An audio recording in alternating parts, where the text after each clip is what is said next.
मीठ लागे। तोर बिना मोर जिंदगी हा फिक्का लागे। तय आजा मोर मोर माया, तोरे बस आस है। तोर चेहरा देख के मोर हृदय माँ उजास है, मोर हृदय माँ उजास है। सांझा बिहनिया तोरे सुरताया थे गोरी, तोला देखे बर आँखी तरस जाथे गोरी।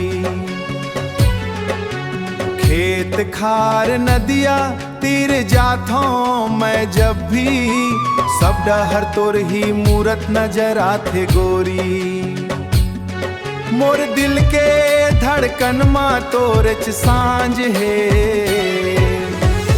गोरी तोर चूरी के खनहा मीठ लागे। तोर बिना मोर जिंदगी हा फिक्का लागे। तय आजा मोर मोर माया, तोरे बस आस है। तोर चेहरा देख के मोर हृदय माँ उजास है, चेहरा देख के मोर हृदय माँ उजास है। छत्तीसगढ़िया बोली कस मीठ तोर बानी है, मोर माया के बसते ही एक रानी है।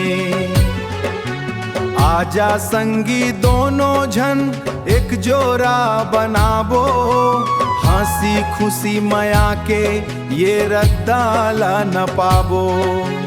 तोर संग मोर माया के अटूट विश्वास है,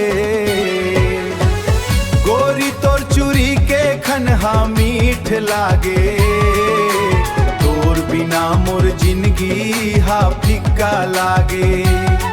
तय आजा मोर मोर माया, तोरे बस आस है।